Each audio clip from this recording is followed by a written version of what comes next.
देखो ये क्वेश्चन है एडवांस 1989 का। एक मेथड बुक में है, दूसरा मेथड हम बताते हैं जो कि बुक से आसान मेथड है। ठीक है, दोनों मेथड आप जान लो।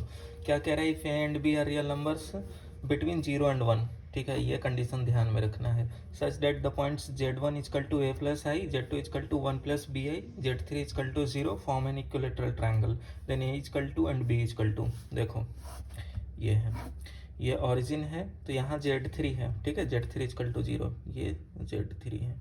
अब देखो दोनों में पैरामीटर कौन है, a और b, और a और b का वैल्यू क्या कह रहा है, 0 और 1 के बीच में लाई करेगा। ठीक है, तो यहाँ देखो ये है 1 मान लेते हैं, ये इमेजिनरी एक्सिस का और ये रियल एक्सिस का। अब z1 देखते हैं, z1 क्या है, a प्लस आई, तो यहाँ तो ठीक है y कोऑर्डिनेट यहाँ, और a है 1 से कम है तो इधर ही कहीं, तो ये z1 हुआ।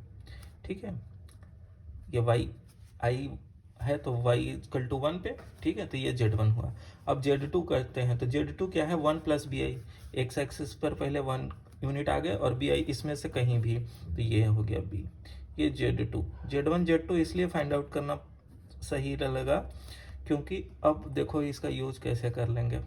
यही इक्विलेटरल ट्रायंगल फॉर्म कर रहा है, इसके बीच का एंगल 60 डिग्री। ठीक है, जिसको लिख सकते हैं π/3।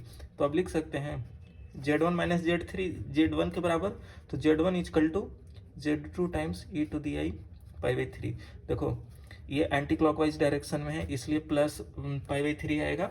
ठीक है, और z1 और z2 का मैग्नीट्यूड बराबर है क्योंकि इक्विलेटरल ट्रायंगल कह रहा है। क्वेश्चन यहीं पे अब खत्म हो गया। z1 क्या है, लिख दिया a plus I is equal to z2 कितना है, 1 प्लस बी आई।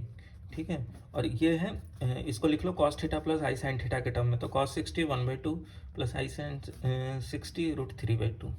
ठीक है, इसको अब कर लेते हैं, तो 1/2 माइनस b √3/2।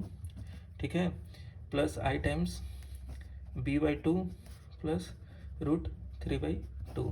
अब दोनों LHS और RHS में इमेजिनरी पार्ट और रियल पार्ट कंपेयर कर लेते हैं।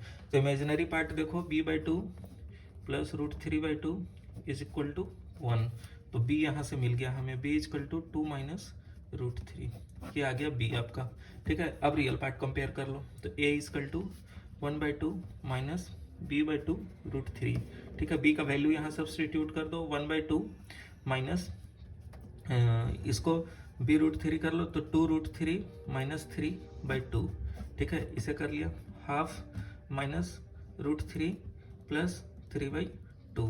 ठीक है, इसे किया तो ये 3 और 1 4, 2 माइनस √3, तो ये a आ गया।